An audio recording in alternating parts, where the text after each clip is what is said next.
পাখির মতো 2 ঘন্টা বসে থাকে। তারা আমাদের থেকে কি পেলেন? আর সারা বাংলা, সারা ওয়েস্ট বেঙ্গলের মধ্যে, বাংলাদেশেও যায়, বিভিন্ন রাজ্যেও যায়। কখনো আমার যাওয়া পড়েছে ইউপিতে, এলাহাবাদে, কখনো গুজরাটে, কখনো বোম্বাইতে, কখনো বিহারের মধ্যে, আর আসাম, ত্রিপুরা, মেঘালয়, ওটা তো আছেই। তারপরে পার্শ্ববর্তী দেশ বাংলাদেশ। তো আমি ভাবি, এত টাকা পার বছরে আমার কম ওই জলসা পারপাস খরচা করে, বিনিময় মানুষই কি পেল? আজকে মানুষের ভিতরে যে পরিমাণে জলসা মাহফিলের আয়োজন হচ্ছে, তুলনামূলকভাবে ফলাফল হিসাবে পরিবর্তনের মাত্রা, পার্সেন্টেজ আনা যাচ্ছে না। তাহলে কোথাও যেন আমাদের একটা ঘাটতি। এই জলসা তাহলে আমরা কি বন্ধ করে দেবো? এই জলসা কি দেব না? জলসা দিচ্ছি, যদি এটা দেওয়ার প্রয়োজন হয়, এর উত্তর জানা দরকার। তাহলে পরিবর্তন হয় না কেন? পরিবর্তন কোন পন্থায় হবে, কিভাবে হবে? মানুষ কিভাবে হেদায়েত হবে? মানুষ কিভাবে আল্লাহর প্রিয় বান্দাদের অন্তর্ভুক্ত হবে? মানুষ কিভাবে জাহান্নাম থেকে বাঁচবে? আমাদের মনে হয় খুব গভীরভাবে ভেবে প্রশ্নের উত্তরগুলো আমার কওমের কাছে বলা দরকার। কথা কি বুঝতে পেরেছেন? আমি খুব ক্ষুদ্র অভিজ্ঞতা থেকে চেষ্টা করব মেন ভাইটাল পয়েন্ট, যেগুলো আমাদের জীবনের পরিবর্তনের জন্য দরকার, সেই প্রশ্নগুলো আমি কিছু প্রশ্ন, আপনাদের মনের প্রশ্ন যেটা মানুষের সাধারণ হওয়া দরকার, সেরকম কিছু ভাইটাল প্রশ্ন তুলে আমি উত্তরগুলো খুঁজে দেবো। পরিবর্তন হয় না কেন, হবে কিভাবে, তার উপযুক্ত অনুসন্ধান খুঁজব। ইসলাম আল্লাহর পক্ষ থেকে মনুষ্য জাতির জন্য শ্রেষ্ঠ জীবন ব্যবস্থার নাম। অর্থাৎ এই মানুষ্য জাতির জীবনে যত কঠিন, জটিল থেকে জটিলতর সমস্যা তৈরি হোক, এর উপযুক্ত সহজ সরল সমাধান ইসলামের মধ্যে আছে। আমরা হয়তোবা যারা প্রচারক, তারা খুঁজে মানুষের কাছে তুলে দিতে পারিনি, হয়তোবা আমরা তুলে দেওয়ার চেষ্টা করছি। যাদের পেটে ক্ষুধা, তারা নিজের ক্ষুধা নিবারণ করতে চাইছে না। এটা একটা ব্যর্থতা হতে পারে। অর্থাৎ এখানে আমি চেষ্টা করব আপনাদের, আমি আমার দায়িত্ব পালনের ক্ষেত্রে আমি উপযুক্ত কথাগুলো তুলে ধরার। ইনশাআল্লাহ আমার আলোচনার মধ্যে চেষ্টা করব কেন পরিবর্তন হয় না, রাস্তাটা খুঁজে নেবো ইনশাআল্লাহ। এই জন্য আপনাদেরকে আমি অনুরোধ করছি, আমার সামনে যারা বসেছেন শোনার সাথে সাথে বোঝার রাখুন। আমি যতটুকু বুঝেছি যে বাংলার মানুষ শুনে অভ্যস্ত হয়েছে, বুঝে অভ্যস্ত হয়নি, সেটা আমার আলোচনা থেকে আপনারা উত্তরটা পেয়ে যাবেন ইনশাআল্লাহ। দ্বিতীয় কথা, একটু ভিত তৈরি করতে অসুবিধা হচ্ছে নাকি? কারণ ভিত যদি মজবুত না হয়, উপরে বোঝা চাপানো কঠিন হবে। ভিত যদি মজবুত হয়, তখন ভারী জিনিসটাও তার কাছে বোঝা মনে হবে না। এই জন্য ভিতটাকে ঠিক করতে হবে, রূপটাকে ঠিক করতে হবে। অল্প কথায় ওয়াজ বোঝাও যাবে, অল্প কথায় ওয়াজ বোঝানো যাবে। দ্বিতীয় কথা, এখানে বসে আমরা একটু স্বচ্ছ নিয়ত করি, আল্লাহ পাক আজকে মাহফিল থেকে যতটুকু সঠিক শোনা, বোঝা, বলা তৌফিক দেবেন, আমরা সেগুলো আমল করব। বলেন ইনশাআল্লাহ। চলুন ধাপে ধাপে আগে বাড়ি। বাস্তবকে সামনে রেখে গঠনমূলক আলোচনার আশা রেখে কোরআন শরীফ থেকে যে আয়াতে কারিমা তেলাওয়াত করেছি, আপনারা জানেন কোরআন শরীফে টোটাল 30 পারা আছে। কত পারা? 30 পারা। চতুর্থ নাম্বার পারা, দ্বিতীয় নাম্বার পৃষ্ঠার শুরু থেকে তেলাওয়াত করেছি। টোটাল 114টি সূরা আছে। কটা সূরা? 114। তৃতীয় নাম্বার সূরা, যেটা 3 নাম্বার সূরা, সূরার নাম হলো সূরা আল ইমরান। এই সূরা আল ইমরানের 102 নাম্বার আয়াত আপনাদের খেদমতে আমি তেলাওয়াত করেছি। এই আয়াতের একটু ব্যাখ্যা করি, খুব সংক্ষিপ্ত আকারে করব। অনেক বিস্তারিত ব্যাখ্যা আছে, মানুষের ধৈর্য কম। বাংলার মানুষের কাছে সুর টানটাই অনেকের কাছে ওয়াজ মনে হয়। আমি সুর টান যে কথা বলি আজকে বলবো, কিন্তু আমি মাঝে মাঝে বলি সুর টানটা ওয়াজ না, ওটা ওয়াজের সৌন্দর্য। সুর শোনা জিনিস, ওর ভিতরে বোঝার কিছু নেই। ওয়াজ কিন্তু বোঝা জিনিস, বুঝে নেওয়া জিনিস, বোঝানো জিনিস। এখানে আমার থেকে একজন যোগ্য ব্যক্তিকে বসিয়ে দেবেন, আমার থেকে একজন পরেশগার আল্লাহওয়ালা ব্যক্তিকে বসিয়ে দেবেন। তার তুলনায় যোগ্যতার নিরিখে আমার ভিতরে কিছুই নেই, অথচ সেই মানুষটা যোগ্য। তার গলায় যদি সুর না থাকে, ম্যাক্সিমাম মানুষ বলবে বক্তা কই। এটা একটা নেগেটিভ দিক। তার মানে আমরা কোরআন বুঝবো, একজন আলেমের সোহবাতে বসে জীবনের সমাধান খুঁজবো কোরআন হাদিসের নিরিখে, সেই চিন্তা চেতনা আমাদের কিছুটা কমে এসেছে। কথা ঠিক বলছি না ভুল বলছি? অর্থাৎ প্রত্যেক জিনিস, ভালো জিনিসই ভালো লাগে। একটা ঘর করে প্লাস্টার করে ছেড়ে দিলেন, দেখতে কেমন লাগে? একটু রং করলে, সেটা আপডেট করলে একটু নজরসই হয়। বাংলার পরিবেশে সুর টান একটা সৌন্দর্য। ভালো জিনিস কারো সুর ভালো লাগে, সুর দিয়ে বলতে ভালো লাগে, শুনতে ভালো লাগে। ভালো জিনিস একটু ভালো হলে ভালো, কিন্তু আমাদের উদ্দেশ্যের বাইরে যাওয়া উচিত নয়। খুব গুরুত্ব দিয়ে কথাগুলো শুনুন। এই ওয়াজ নসিহত, কোরআনের বাণী, কোরআনের বিশ্লেষণ, হেদায়েতের কথা, এগুলো পয়সা দিয়ে কেনা জিনিস না, এগুলো বিক্রি করা জিনিসও না। এই জন্য আপনাদের অনুরোধ করছি, একটু মন দিয়ে শুনুন। আল্লাহ পাক সূরা আল ইমরানে 2 নম্বর আয়াতের মধ্যে বলছেন তিনটে কাটা কাটা বাক্য, ব্যাখ্যা দেব পাঠ পাঠ করে। ইয়া আইয়ুহাল্লাযীনা আমানু, হে বিশ্বাসী বান্দা বান্দীরা, ইত্তাকুল্লাহা হাক্কা তুকাতি, তোমরা আমি আল্লাহকে ভয় করার মতো ভয় করো। ওয়ালা তামুতুন্না ইল্লা ওয়া আনতুম মুসলিমুন, মরতে যদি হয় পরিপূর্ণ মুসলমান না হয়ে মৃত্যুবরণ করো না। প্রথম বাক্য আল্লাহ ইমানদার মুসলমানদেরকে বলছেন, হে বিশ্বাসী বান্দা বান্দীরা, আমাকে ভয় করার মতো ভয় করো। এখানে একটা ব্যাখ্যা নেই, একটা হলো ভয় করা আর একটা করার মতো করা, দুটোর মধ্যে অনেকটাই পার্থক্য। 10টা পয়েন্ট বলা যাবে, আমি বলবো একটা, কেন সময়ের ব্যাপার, রুট তৈরি করতে হবে, আগে বাড়তে হবে। তো আমরা মানুষ দেখবেন মাঝে মাঝে শারীরিকভাবে অসুস্থ হই না? কাকে আল্লাহ কখন কোন রোগ দেবেন আর কখন কোন বিমারে কে পড়ে যাবেন এটা কারোর বলার কিছুই নেই। পৃথিবীতে এমন শক্তি মানুষের হয়নি সে অহংকার করে বলবে আমার রোগ বিমার হবে না। সে যতই টাকা থাক, যতই শক্তিশালী হোক, যত প্রভাবশালী হোক, আল্লাহ যদি তাকে রোগ দিয়ে বিছানা সজ্জা করে দেন তার আর কিছু করার থাকে না। কারণ আজকে বিশ্ব এখনো পর্যন্ত কিছু রোগের নিরাময়ের ঔষধ আবিষ্কার করতে পারিনি। আল্লাহ যে সুস্থ করার মালিক, মানুষের হাতে যে সবকিছু না, সবই যদি ওষুধেই ভালো হয়ে যেত মানুষ বলতো আমরা ভালো করছি। কথা কি বুঝতে পেরেছেন সম্মানিত ভাইরা? তাহলে আমরা মাঝে মাঝে অসুস্থ হই, কি হই? অসুস্থ হই। অসুস্থ যখন হই আমরা কি করি? আমাদের ভিতরে একটা ব্যতিব্যস্ত দেখা দেয়। ব্যতিব্যস্ততা কি? চিকিৎসা দরকার। কেন চিকিৎসা? ভালো হবো তাই। এই চিকিৎসা করতে কি দরকার? টাকা দরকার। টাকা খরচা করি কেন? ভালো হবো তাই। একটা ডক্টর দেখালাম, 1 সপ্তাহ জ্বর কমলো না, একটা বাচ্চার বাবা মা চিন্তা করে, ডক্টর পাল্টে কোনো ভালো জায়গায় যোগাযোগ করি, কেন জ্বরটা কমছে না? চিন্তা বলে না?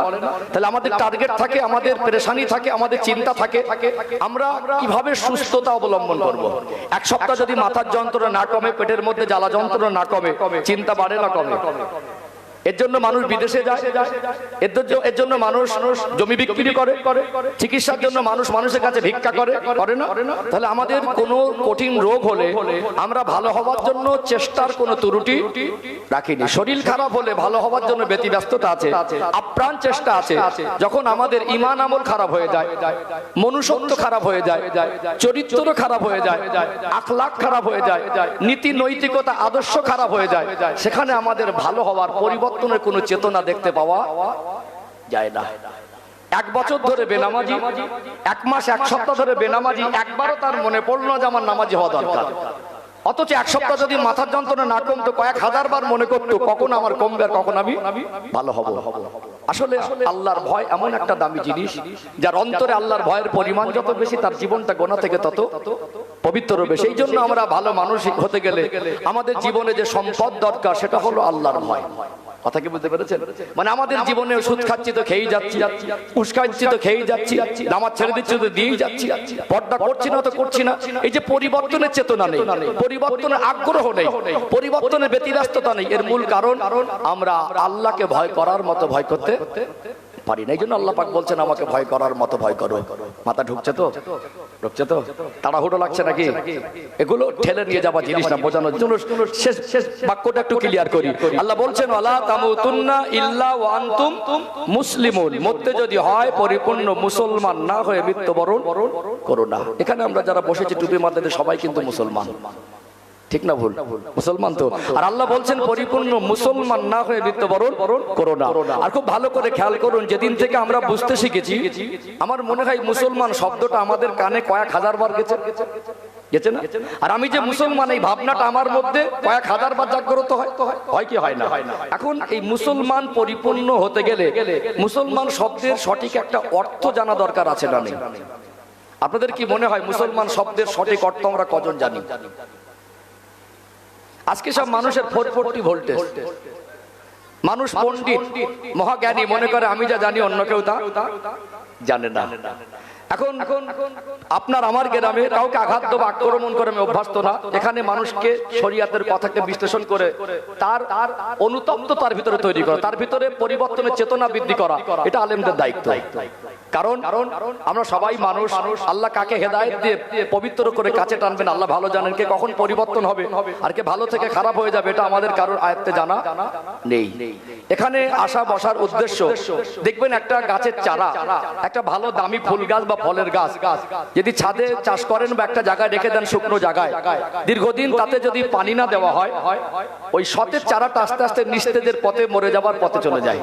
আবার তাকে একটু ট্রিটমেন্ট করলে, তার উপযুক্ত খাবার একটু সার তেল দিয়ে একটু সুন্দর করে তাকে একটু যত্ন নিলে, তাতে একটু পানি দিলে আবার আস্তে আস্তে সতেজ হয়। এই জন্য কোরআন হাদিসের মজলিসে বসবেন, আলেমের সোহবতে বসবেন, ঈমান নিস্তেজ ঈমানকে পুনরায় সতেজ করা, এই ভেঙে যাওয়া মন, শয়তানের ধোকায় পড়ে দুনিয়ার মায়ায় যে মনটা জর্জরিত হয়ে আখেরাত ভোলা হয়ে যায়, পুনরায় তার শরীরে যত মনের মধ্যে আগাছা আছে, জং আছে, ওগুলো ছাড়িয়ে পুনরায় ঈমানি তেজে সতেজ করা। এই জন্য দুনিয়ার সাধারণ গাছকে সতেজ করতে গেলে যেমন সাত তেল পানি লাগে, ঠিক তেমনি ঈমানকে সতেজ করতে গেলে কোরআন হাদিসের বক্তব্য লাগে। কথা কি বুঝতে পারছেন সম্মানিত ভাইরা? তো যে কথা বলছিলাম, তাহলে মুসলমান শব্দের অর্থটা আমরা কজন জানি? আজকে দিনে কি আপনার মনে হয় মুসলমান শব্দের অর্থটা না জানার কথা ছিল? ইসলামের একটা বেসিক পয়েন্ট, একটা ভাইটাল পয়েন্ট, সেটা আমাদের জানাই নেই। আজকে আমার গ্রাম আপনার গ্রাম বলুন, কত পণ্ডিত, কত বুদ্ধিজীবী, কত বিচারক, কত চাকরিজীবী, কত বুদ্ধিমান, কত সম্মানী, কত জ্ঞানীগুণী, কি মহিলা, কি পুরুষ, কি জওয়ান, কি বৃদ্ধ, কি সম্মানী, কি শিক্ষিত, এক এক করে জিজ্ঞাসা করতে করতে যাবেন মুসলমান শব্দের সঠিক অর্থ কি, কজন বলতে পারবে? আমার কথা কি বুঝতে পারছেন? যে কথাগুলো বলছি মোটামুটি বুঝতে পারছেন তো? আচ্ছা বলুন, একটা মানুষ সে যদি মুসলমান শব্দের সঠিক অর্থটাই না বোঝে, তার দ্বারা ভালো মুসলমান হওয়া, প্রকৃতপক্ষে একজন খাঁটি মুসলমান হওয়া সহজ হবে, এটা কি করে, কোন যুক্তি বলে? তাহলে আমাদেরকে ইসলাম সম্পর্কে এখনো জানার অনেক কিছু বিষয় আছে, আছে না নেই? চলুন এখানে মুসলমান শব্দের অর্থটা একটু ব্যাখ্যা করি, আর মনের কান থেকে শুনি, এগুলো অন্তরের মধ্যে ভিত তৈরি করব। বলুন ইনশাআল্লাহ। এর ব্যাখ্যা দরকার আছে না? ব্যাখ্যার দরকার আছে। মুসলমান শব্দের অর্থ হলো স্বইচ্ছায় আত্মসমর্পণকারী। বাংলা শব্দ বলেছি, তারপরে কঠিন, এখানে একটু ভেঙে বলা, একটু বিস্তারিত আলোচনার দরকার আছে। চলুন এখানে ছোট ছোট করে একটা উদাহরণ দেই। এই স্বইচ্ছায় আত্মসমর্পণকারীর এই জিনিসটা পুরো পরিষ্কার হয়ে যাবে ইনশাআল্লাহ। আল্লাহ দেখবেন, আমরা মানুষ, অজের মধ্যে অনেকে শুনে থাকবেন আল্লাহ কম বেশি আনুমানিক 18,000-এর বেশি মাখলুককে সৃষ্টি করেছেন। সৃষ্টির মধ্যে শ্রেষ্ঠ জীব হলো মানুষ। এমনকি ফারিস্তাদের থেকেও মানুষকে আল্লাহ সম্মানিত সৃষ্টি করেছেন।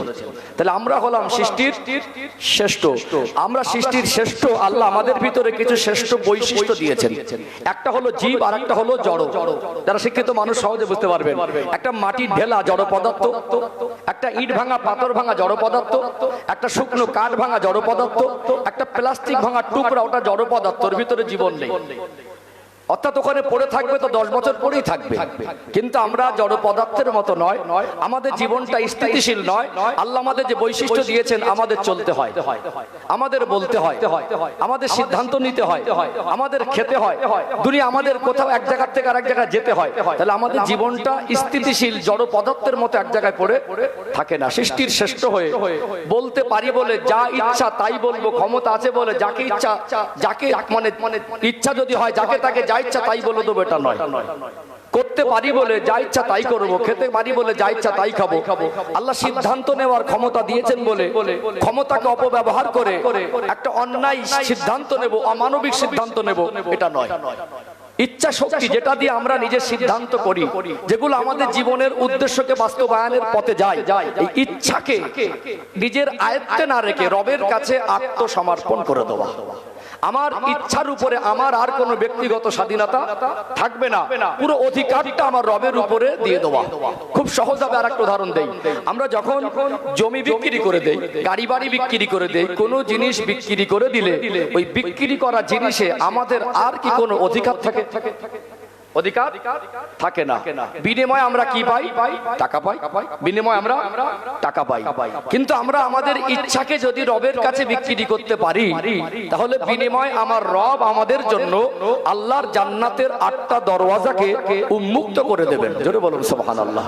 তাহলে আমার ইচ্ছায় আমি আর কিছুই করতে পারবো না। মন চাইছে মদ খাই খেতে, পারবো না। মন চাইছে সুদ খাই খেতে, পারবো না। মন চাইছে ঘুষ খাই খেতে, পারবো না। মন চাইছে একটা হারাম জায়গায় যাই যেতে, পারবো না। ক্ষমতা আছে, সে হাতের হোক, কলমের হোক বা ঐক্য শক্তির হোক, মন চাইছে কোনো এক কওমের প্রতি, দুর্বলের প্রতি সবল অন্যায় ভাবে অত্যাচারের সিদ্ধান্ত নিতে পারবো না। অর্থাৎ নিজের ইচ্ছাকে নিজের মতো করে ব্যবহার না করা। আল্লাহ এবং রসুলের কাছে আত্মসমর্পণ, স্বইচ্ছায়, জোর করে না। কেউ কাউকে প্রেশার ক্রিয়েট করে একটা কাজ করানো আর একটা মানুষ নিজের থেকে করা, দুটোর মধ্যে পার্থক্য আছে না? এই স্বইচ্ছায় রবের কাছে যে আত্মসমর্পণ করে দেয়, ওই ব্যক্তিকে মুসলমান বলা হয়। জোরে বলুন। ধৈর্য হারা হচ্ছে নাকি এই কথাগুলো? আচ্ছা আপনারা বলুন, কি ঠেলে নিয়ে যাওয়া কথা না মগজে ঢোকানোর কথা? চলুন এখানে আরেকটা উদাহরণ দিয়ে সহজ হয়ে যাবে। আমরা রমাদানুল মোবারক মাস আল্লাহর মেহেরবানিতে অতিবাহিত করেছি। রমাদানের গুরুত্ব, ফজিলাত, মহত্ব বর্ণনা করব না, সময়ানুপাতে কথা বলি। আমি জাস্ট বোঝানোর জন্য বলছি, এই রমাদানুল মোবারক মাসে একটা আত্মসমর্পণের চিত্র আমাদের কাছে স্পষ্ট হয় খুব সহজভাবে। ভালো করে খেয়াল করুন। কিছু মানুষ আছেন এমনও গরিব, অথচ খোদাভীরু, অথচ আল্লাহ প্রেমিক, নবীর ভালোবাসার উম্মত, আল্লাহর কাছে প্রিয় বান্দা। এমনও মানুষ আছেন, লোকটা গরিব হতে পারে, না খাটলে খাওয়া হবে না, লোকটা সৎ আছে না নেই? আছেন। ওই মানুষটা মনে করছেন যদি আল্লাহ হায়াতে রাখেন তো 1 বছর পরে রোজা পাবো, তাহলে কি করব? কাজ না করলে সংসার চলে না, আর রোজা ছাড়তেও মন চায় না। এখন রোজা রেখে যদি গরমের সময় প্রচন্ড খাটাখাটনির কাজ করে, অতিরিক্ত খিদা আর পিপাসা পাবে, এটা কিন্তু একটা স্বাভাবিক ব্যাপার। এত পরিমাণে পেটে ক্ষুধা আর পিপাসা আছে, কষ্টটা অতিরিক্ত হচ্ছে। ইফতারির 5 মিনিট বাকি, সামনে ঠান্ডা পানি। আমরা যত রকম খাদ্য, হালাল জিনিস খাই, তার মধ্যে সম্মানিত এবং ভালো কোয়ালিটির খাদ্যের আমরা কাতারে ফেলি ফলমূল। কথা ঠিক না বেঠি? ফল একটা মানে সর্বস্তরের মানুষের প্রিয় খাদ্য এবং সম্মানী খাদ্যের ক্যাটাগরিতে পড়ে, ঠিক না? অর্থাৎ সামনে আমার পছন্দের ভালো ক্যাটাগরির খাবার অপেক্ষা করছে, আমার সামনে ঠান্ডা পানি আছে, পেটে ক্ষুধা আছে, পিপাসা আছে। ওই পিপাসা থাকার পরেও, পেটে ক্ষুধা থাকার পরেও হাতের ক্ষমতা হয় ইফতারের 5 মিনিট আগে খাবারটা মুখে উঠিয়ে দেবে। তার মানে পেটে ক্ষুধা আছে, অথচ আমি সামনে খাবার আছে, আমি খেতে পারছি না। কারণ কোন একটা নির্দিষ্ট সময়, কার হুকুম? রবের হুকুমের সময়সীমা পর্যন্ত পৌঁছানো না পর্যন্ত আমার সামনে খাবার থাকলেও, পেটে ক্ষুধা থাকলেও ওটা আমি খাই না। আমার ইচ্ছাকে আমি সেখানে আমার মতো করে ব্যবহার করতে পারি না। পিপাসা, উপযুক্ত পছন্দের মতো পানি, তারপরেও কষ্ট করি, কষ্ট সহ্য করি। ওখানে আমার ইচ্ছা হলেও হাতের ক্ষমতা হয় না ঠান্ডা পানিকে মুখে উঠিয়ে দেবে, আর জীবের ক্ষমতা হয় না ঢোক মেরে ওটা ভিতরে দেবে। এটা একটা আত্মসমর্পণের স্পষ্ট চিত্র। কথা ঠিক না বেঠিক? কোন মানুষ ইফতারের 3 মিনিট বা 4 মিনিট আগে সে চায় না তার রোজাটা নষ্ট হোক, চায় কি? চায় কি? তাহলে এখানে কি হয়? আত্মসমর্পণ। কি হয়? আমরা যেমন আত্মসমর্পণ সামনে ইফতারি নিয়ে করি, ওই আত্মসমর্পণটা সর্বস্তরে আমাদের জীবনের প্রত্যেকটা মুহূর্তে, আমাদের চিন্তায়, আমাদের চেতনায়, আমাদের গবেষণায়, আমাদের লেবাসে, আমাদের পোশাকে, আমাদের চলাফেরায়, আমাদের খাওয়া ঘুমে, আমাদের ব্যবসা বাণিজ্যে, আমাদের রাষ্ট্র ব্যবস্থায়, আমাদের টোটাল জীবন যাপনে, সর্বস্তরে আমার রবের হুকুমের উপরে খেয়াল করে আমাদের আত্মসমর্পণের চিত্র বাস্তবায়ন করাটাই হলো প্রকৃত মুসলমান। কথা কি বুঝতে পেরেছেন? অথচ পোশাকের ক্ষেত্রে তখন সীমা লঙ্ঘন হয়ে যায়, পর্দার খেলাপ হয়ে যায়। আমরা মনে করি পর্দা শুধু মহিলাদের, পুরুষেরও পর্দা আছে। অথচ আমরা নামাজের ক্ষেত্রে সীমা লঙ্ঘন করি। আল্লাহ ডাকছেন রব আমায়, সেখানে আমার আত্মসমর্পণের চিত্র নেই। অথচ সুদের ক্ষেত্রে সেখানে আত্মসমর্পণের চিত্র নেই, ঘুষের ক্ষেত্রে আত্মসমর্পণের চিত্র নেই। তার অর্থ হলো আমরা পরিপূর্ণ রূপে আত্মসমর্পণ করতে পারি নাই। যে যতটুকু যেমন পর্যায়ের আত্মসমর্পণকারী, সে ঠিক তেমন পর্যায়ের, তেমন ক্যাটাগরির মুসলমান। আর আল্লাহ বলছেন ওয়ালা তামুতুন্না ইল্লা ওয়া আনতুম মুসলিমুন, মরতে যদি হয় পরিপূর্ণ মুসলমান না হয়ে মৃত্যুবরণ করো না। আলোচনা কি মগজে ঢুকছে? কষ্ট পাচ্ছেন নাকি? এই সুরটান শুরু করিনি বলে অসুবিধা হচ্ছে নাকি? দেখুন এই কথাগুলো বিশ্বাস করুন, এগুলো মানুষের পরিবর্তনের জন্য যথেষ্ট, যদি মানুষ সেই মন দিয়ে শোনে। এগুলো আমি আমার ব্যক্তিগত কথা বলছি না। মানুষ যদি না ভালো হয়, তাকে জোর করে ভালো করা যায় না। আপনি অসুস্থ ডক্টরের কাছে যান কিসের জন্য? ডক্টরের কাছে সুপরামর্শ নিতে। তিনি এই বিষয়ে বিজ্ঞ, অভিজ্ঞ। তার থেকে আপনি ডিরেকশন নেবেন, তার থেকে আপনি সুপরামর্শ নেবেন। আপনার সুস্থতার জন্য তিনি যা বলে দেবেন সেটা আপনি মানবেন, ঠিক তো নাকি? অর্থাৎ এখানে আমরা আসবো, একজন আলেমের সোহবাতে বসবো আমাদের ঈমান আমল সুস্থতার জন্য। এর বাইরে কোনো উদ্দেশ্য নেই। কথা ঠিক বলছি না ভুল বলছি? ডক্টরখানায় গিয়ে আমরা আমাদের শরীর সুস্থতার জন্য আপ্রাণ চেষ্টা করি ডক্টরের কথাগুলো গুরুত্ব দেওয়া। ঠিক আমরা আলেমের সহবতে বসবে এরকম নিয়েতে আমাদের ইমান আমলের সুস্থতার ফর্মুলাগুলো পাট পাট করে বুঝে নেওয়া। কথা কি বুঝতে পারছেন? চলুন এখানে আরেকটা উদাহরণ দিয়ে আমি সমাপ্ত করবো, কারণ মানুষের ধৈর্যের ব্যাপার তো। বাংলার মানুষ হয়তো মাথা নাড়ছেন, কেউ কেউ বলছেন হুজুরকে আবার কবে থেকে কোথা থেকে ধরে আনলে, হুজুর তো এখন ওয়াজ শুরু করিনি। কি ওয়াজ শুরু হয়েছে তো নাকি? ওয়াজ শুরু হয়নি? চলুন চলুন, ওয়াজ বুঝতে পারছেন তো নাকি এর বাইরে কোনো ওয়াজ আছে? বরং হাদিসের থেকে ভালো কথা আমার পক্ষে দেওয়া সম্ভব নয়। চলুন আর একটা উদাহরণ দেই। আজকে দিনে যদি সৌদি আরবে মক্কা মদিনার মানুষের ড্রেসগুলো ইসলামের একটা সৌন্দর্যের প্রতীক, কথা ঠিক না বেঠিক? আল্লাহর নবী যে পরিবেশ তৈরি করে গেছেন, আর ওই পোশাকগুলো অত্যন্ত অতি সুন্দর লাগে। শরীয়তের দৃষ্টিতে যেতে আল্লাহর নবী সুন্নতি পোশাক পরে তাকে দেখতে ভালো লাগবে, এটা স্বাভাবিক। কথা ঠিক না বেঠিক? যদি মদিনা শরীফ থেকে একটা প্রিমিয়াম কোয়ালিটির জুব্বা আপনাকে পরিয়ে দেওয়া হয়, আর আপনাকে একটা সুন্দর মাথায় পাগড়ি বেঁধে দেওয়া হয়, আর আপনার মুখ ভরা যদি দাড়ি থাকে, আর আপনি সুন্দর জুব্বা পরে সুন্দর দাড়ি রেখে সুন্দর একটা পাগড়ি বেঁধে মসজিদুল নববী শরীফের চাতওয়ালে অথবা হারাম শরীফের একটা কোণে বসে যাবেন, দূর থেকে আপনার ওই প্রিমিয়াম কোয়ালিটির জুব্বা আর আপনার ওই টুপি পাগড়ি, আপনার ওই উপরের লেভেলটা দেখে যদি 100% নিখুঁত মুসলমানও হয়, আপনি আপনার কর্মজীবনের ক্ষেত্রে যদি রবের কাছে আত্মসমর্পণ করতে না পারেন, আপনার ওই উপরের লেভেল দেখিয়ে আল্লাহর কাছে প্রকৃত মুসলমান বলে গণ্য হওয়া সম্ভব নয়। উপরের লেভেল আমাদের যেমনই হোক, গাড়ি আর বাড়ি আমাদের যেমনই হোক, আমরা যেই দেশের মানুষ হই না কেন, যেই বংশের মানুষ হই না কেন, আমার বাপ দাদার পরিচয় যত বড় হোক না কেন, আমি মানুষ হিসেবে ব্যক্তিগতভাবে আমার জীবন চলার ক্ষেত্রে আত্মসমর্পণ যতটুকু করেছি আল্লাহর কাছে ততটুকু পর্যায়ের মুসলমান। অর্থাৎ আত্মসমর্পণ জিনিসটা আমাদের দরকার। কথা কি বুঝতে পারছেন? তাহলে আজকে আমরা কেন আল্লাহর হুকুমগুলো মানতে পারছি না এর পর্যালোচনা দরকার। কেন পারছি না আর হবে কিভাবে? একটা হলো সমস্যা আর একটা হলো সমাধান। মানুষ অসুস্থ হয়, এটা হলো সমস্যা, সুস্থতা হলো সমাধান। আজকে আমরা কেউ অবুঝ না, যথেষ্ট বুঝি। একেবারে মানুষ যে পাগল তা না, যথেষ্ট মানুষের একটা বোধ শক্তি আছে।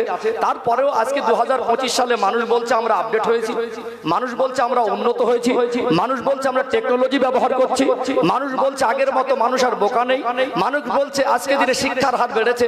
তাহলে আমরা গাড়ি বাড়ি রাস্তাঘাট আমাদের সবকিছুর উন্নতি করলে আমাদের ইমান আমলের অবনতিটা কেন? এর সুস্থতার জন্য, এর পরিবর্তনের জন্য, এর উন্নতির জন্য, এর অগ্রগতির জন্য আমাদের প্রত্যেকের এর অনুসন্ধান করা দরকার, সমাধান খোঁজা দরকার। কথা ঠিক না বেঠিক? আর সেই সমাধানের জন্য আমরা একজন যোগ্য ব্যক্তির সোহবাতে বসবো, এটাই হলো সেই পরিবেশ। কথা বলতে পেরেছেন? যদিও আমি অযোগ্য, তারপরে চেষ্টা করবো ইনশাআল্লাহ। এই ভিতটা তৈরি করা আমার দরকার ছিল কি ছিল না? এবারে চলুন ধাপে ধাপে পাট পাট করে বোঝাবো কেন পরিবর্তন হয় না আর হবে কিভাবে। ইনশাআল্লাহ বলুন ইনশাআল্লাহ। একটু তাকবীর দেন তো, নারে তাকবীর। আলহামদুলিল্লাহ। আরেকটু প্রাণ ভরে আওয়াজ দেন, নারে তাকবীর।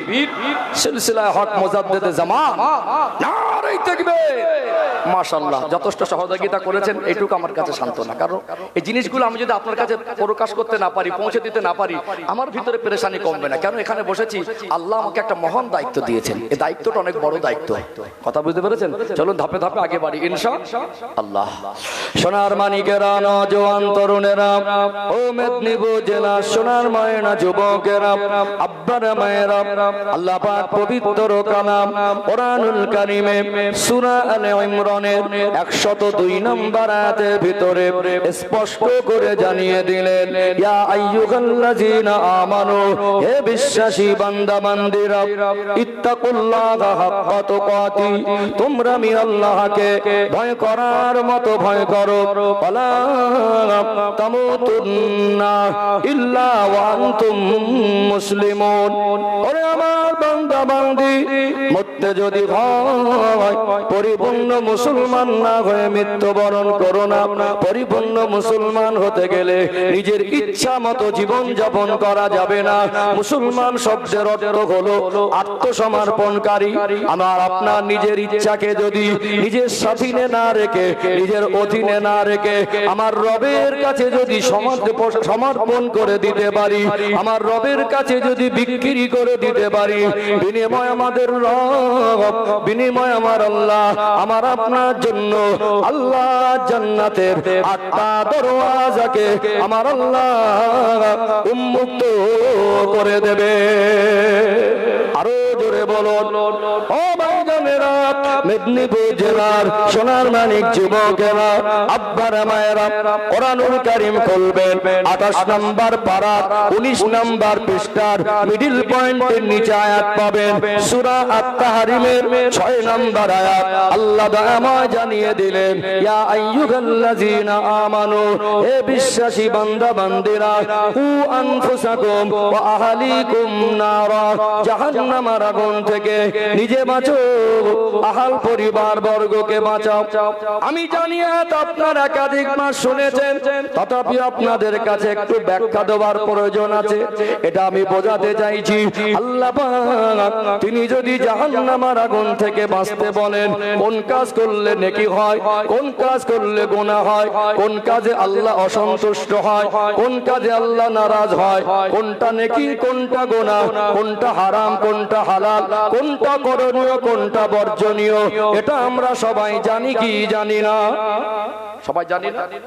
নামাজ পড়ো সবাই জানে, মদ সুদ হারাম সবাই, ঘুষ হারাম সবাই জানে। অর্থাৎ পৃথিবীতে বেসিক বিষয়গুলো যেগুলো ওলামায়ে কেরামরা হয়তো রেফারেন্স ভিত্তিক জানে, সাধারণ মানুষ তারা কথায় জানে। একটা জীবনের ক্ষেত্রে আমরা ধার্মিক হিসাবে ধর্মীয় দৃষ্টিকোণ থেকে যেগুলো আমাদের জানা দরকার, আমরা খুব জটিল বিষয় ছাড়া আনুষঙ্গিক বিষয়, এক কথায় করণীয় বর্জনীয় আমাদের প্রত্যেকের জানা আছে না নেই?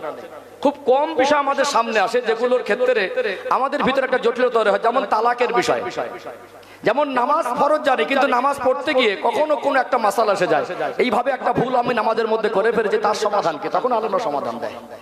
কথা কি বুঝতে পারছেন? তাহলে একদিকে জাহান্নাম থেকে বাঁচতে গেলে আমাদেরকে আমাদের রবের হুকুমটা মানতে হবে। কথা কিন্তু এক জায়গায় যাচ্ছে, কিন্তু পরে আল্লাহ আরেকটা বাক্য দিলেন যে ও আহলিকুম নারা, তুমি নিজে বেঁচে যাবে, নিজে ভালো হবে, নিজে পরিবর্তন হবে, নিজে ধার্মিক হবে, নিজে কোরআন হাদিস মানবে, নিজে আত্মসমর্পণ করবে, এই পর্যন্ত তোমার দায়িত্ব শেষ নয়। তার সাথে সাথে তুমি যে একজন দায়িত্ববান, তুমি যে একজন ধার্মিক, তুমি যে একজন সৃষ্টির শ্রেষ্ঠ মানুষ, দুনিয়ায় তুমি একা নও, তোমার পরিবার আছে, তোমার আত্মীয় আছে, তোমার সম্পর্কের অনেকে আছে।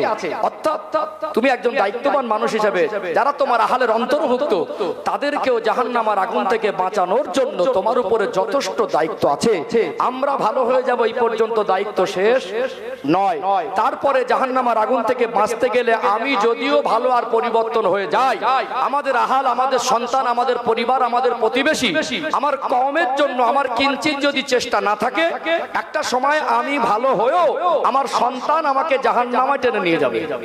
এই জন্য আমাদেরকে ভালো হওয়ার সাথে সাথে আমাদের আহাল পরিবারকে সঠিক পথে প্রতিষ্ঠিত করার যথেষ্ট দায়িত্ব আমাদের উপরে আছে না নেই?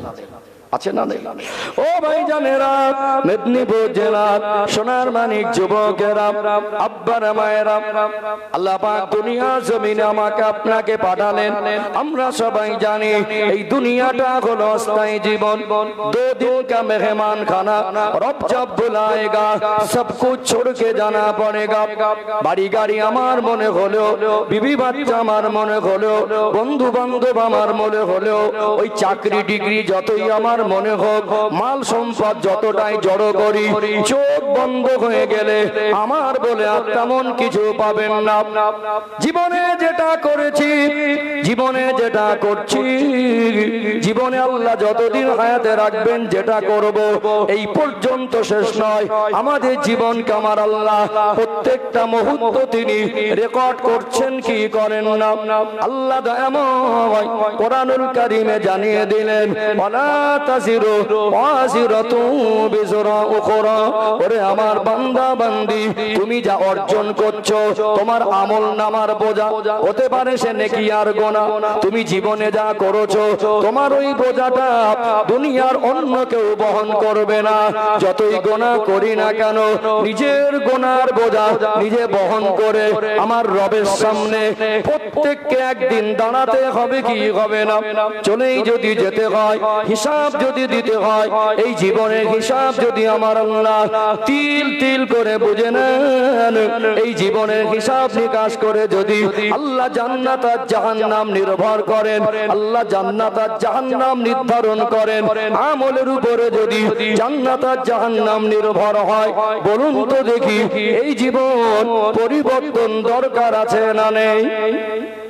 আসলে পরিবর্তন দরকার কিনা এর প্রয়োজনীয়তা জেনে নেই, তাহলে ইনশাল্লাহ আমাদের পরিবর্তনের রাস্তা খুঁজতে সহজ হবে। কথা ঠিক না ঠিক? কোন জিনিস তার হাসিল করার আগ্রহ যদি তার ভিতরে তৈরি না হয়, তাকে সেই জায়গা থেকে উন্নতির পথে ঠেলে দেওয়া কঠিন হয়। এই জন্য আমাদের আগে রূপ ঠিক করতে হবে কোন রাস্তায় পরিবর্তন, আর পরিবর্তনের চেতনা দরকার। আজকে আমি কোলাঘাটে এসেছি, এর জন্য আমাকে রাস্তা ঠিক করতে হয়েছে। আমি যদি সারা মাস ধরে গাড়ি চালাতাম, কোন রাস্তায় যাব আর আমার যাওয়ার উদ্দেশ্য কোথায়, মঞ্জিলে মাকসাদ কোথায় যাব, এটা যদি ঠিক না করতাম, এক মাসেও কোলাঘাটে এসে পৌঁছানো সম্ভব হতো না। এই জন্য আমাদের টার্গেট মঞ্জিলে মাকসাদ ঠিক করতে হবে। চলুন আর একটা আয়াত তুলে ধরে আরেকটু ক্লিয়ার হবে ইনশাআল্লাহ। আল্লাহ কত সাফ সাফ স্পষ্ট করে মানুষকে বোঝাচ্ছেন, বান্দা তারপরে বুঝতে চায় না। ও ভাইজানেরা, সোনার মানিক যুবকেরা, আব্বারা মায়েরা, দুনিয়া আজকে দুনিয়ার মায়, শয়তানের ধোকায়, দুনিয়ার মাল সম্পদের লোভ লালসায় মানুষ তো বেশি সীমা লঙ্ঘন করে। এই জন্য আমার আল্লাহ মানুষ জাতি জীবনে যে আখিরাত আছে, জীবনে যে তার হিসাবটা তাকেই দিতে হবে। আমার আল্লাহ এই জন্য কোরআনুল কারীমে আয়াত দিয়ে সতর্ক করে দিলেন। কোরআনুল কারীমের 15 নম্বর পারা 18 নম্বর পৃষ্ঠা, সূরার নাম হলো সূরাতুল কাহাফ, আয়াত নাম্বার 49, 49 নম্বর আয়াতে আমার আল্লাহ জানিয়ে দিলেন, ওয়াউদিয়াল কিতাব, আমি আল্লাহ বিচার দিবসে হাসরের ময়দানে প্রত্যেকটা মানুষের দুনিয়ার অর্জনকৃত নামায় আমালের খাতাটা তার সামনে খুলে দেব। তার মানে যা করছি সেদিন আল্লাহ আমাদের সামনে দিয়ে দেবে। ফাতারাল মুজরিমিনা মুশফিকিনা মিম্মা ফি, ওই দিন পাপী পাপিষ্ঠ অপরাধী দিগকে আতঙ্কিত অবস্থায় দেখা যাবে। আজ যারা আত্মসমর্পণের প্রয়োজন মনে করছে না, আজ যাদের আত্মসমর্পণের চিহ্ন আলামত দেখা যায় না, অন্যায় করে, অন্যায় করে গর্ব করে, দুনিয়ায় পাপ করে, পাপ করে বলে বেশি করে করব, অতিরিক্ত বাড়াবাড়ি কিছু মানুষের ভিতরে আছে না নেই? একটা গরিব মানুষ, না তার পয়সা আছে, না তার ভালো গাড়ি আর বাড়ি আছে, না তার কোনো বড় পদ আর শিক্ষা আছে, অথচই নিরীহ মানুষের উপরে অনেক সবল মানুষ তার উপরে অমানবিক আচরণ করে, করে না? হয়তো ঘুরিয়ে যদি বলে, ভাই আমার সঙ্গে তুমি এই কাজটা করছো, এই একটা মেরেছি আর একটা মারবো, তোর কোন বাপ আছে ডেকে, মানে অন্যায় করবে আবার গলা বাজারিও, এই আমি করছি তো তোর বাপের কি। অনেকে মুখে বলে, অনেকে আবার কাজের দ্বারা প্রমাণও করে, মানে বাড়াবাড়ি অন্যায় করছে, তার ভিতরে একটা গরম গরম ভাব, করছি বেশ করেছি আরো করবো তোর কি। তার মনে মনে করছে যে আমার আর এই পর্যন্ত যা করছি শেষ হয়ে যাচ্ছে। দুনিয়ায় যারা দাপট দেখিয়ে, দুনিয়ায় যারা রবের হুকুমকে পালন করে না, আখিরাতের চিন্তা করে না, মুসলমান হতে গেলে তো আত্মসমর্পণ দরকার। আত্মসমর্পণের ক্ষেত্রে সীমা লঙ্ঘনটা অতিরিক্ত বাড়াবাড়ি। আজকে যাদের বাড়াবাড়ি যত বেশি, হাসরের ময়দানে তাদের চিত্রটা পুরো বিপরীত পজিশনে চলে যাবে। যারাই আজকে দুনিয়ায় বাড়াবাড়ি করছে, আল্লাহ বলেন ফাতারাল মুজরিমিনা মুশফিকিনা মিম্মা ফি, ওই দিন পাপী পাপিষ্ঠ অপরাধী দিগকে ভীত সন্ত্রস্ত আর আতঙ্কিত অবস্থায় দেখা যাবে। দেখেছেন আজকে সুদ খাচ্ছে, হুজুররা বলছে, আলেমরা বলছে, কোনো পরোয়া নেই, বলছে আমি খাচ্ছি তো হুজুরের বাপের কি, মানে শুনেও না শোনা, নিজের স্ত্রীকে বেপরদা বার করছে। একজন মানুষ, সমাজের মানুষ তাকে শিক্ষিত হিসাবেই জানে, অথচ নিজের সাবালিকা মেয়েকে, নিজের স্ত্রীকে অর্ধনগ্ন করে যুবকদের চোখের আকর্ষণ করে সাজিয়ে গুছিয়ে সপরিবারে বেপরদায় বেরোচ্ছে। হুজুররা বারবার বলছে পর্দা হারাম, পর্দা হারাম। তারপরে ফেসবুকে ছবি তুলে বলছে মাই হ্যাপি ফ্যামিলি। কখনো দীঘায়, কখনো গ্যাংটকে, কখনো দার্জিলিং এ, কখনো কাশ্মীরে ছবি তুলে পোস্ট করছে মাই হ্যাপি ফ্যামিলি। হুজুর বলছে তো আমার বাপের কি, করবো কি করবে হুজুর, এরকম একটা ভাবনা কে? আজকে মানুষের ভিতরে অন্যায় করার পরেও অনুতপ্ত জিনিসটা নেই। আল্লাহ দরবারে সেদিন দাপট দেখানোর মতো সাহস কারোর হবে না। সেদিন সব ভীত সন্ত্রস্ত আর আতঙ্কিত হয়ে যাবে। ওয়াকুলুনা, আল্লাহ বলেন আমি আল্লাহ তাদের জবান খুলে দেব, তারা বলতে থাকবে মালিক হাযাল কিতাব, আল্লাহ একই আশ্চর্য খাতা, লা ইউগাদিরু সাগীরাতান ওয়ালা কাবীরাতান ইল্লা আহসাহা, ছোট বড় যা করেছিলাম হুবহু সব লেখা আছে। ওয়াজাদু মা আমিলু হাদিরা, আল্লাহ বলবেন বান্দা, ওরে আমার বান্দে যা করেছিলে আমি আল্লাহ ওটাই তোমার কাছে পেশ করেছি, এটা তোমার আমলনামা, আমি আল্লাহ তোমাকে তুমি যা করেছো ওটাই তোমাকে দিয়েছি। ওয়ালা ইয়াজলিমু রাব্বিকা আহাদা, তোমার রব কারোর উপরে জুলুম করেন না। ও ভাইরা বাবাজিরা, এই জীবনের হিসাব যদি তিল তিল দিতে হয়, যেটা করছি আল্লাহ যদি রেকর্ড করেন, এই জীবনে জাহান্নাম থেকে বাঁচার জন্য আত্মসমর্পণ দরকার আছে না নেই? দরকার আছে না?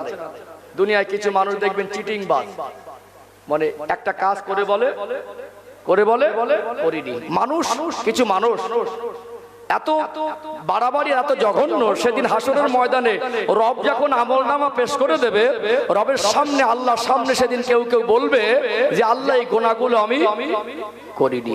মনে করছে দুনিয়া একটা কাজ করে আমি করিনি, মিথ্যা কসম করে দেয় আমি করিনি, মানে দুনিয়া চিটিংবাজি করে, ধোকাবাজি করে, পাল্টি খেয়ে অনেক সময় ছাড় পেয়ে যায়। কি পেয়ে যায়? মার্ডার কেসের আসামিগুলো ঘুরে বেড়াচ্ছে না?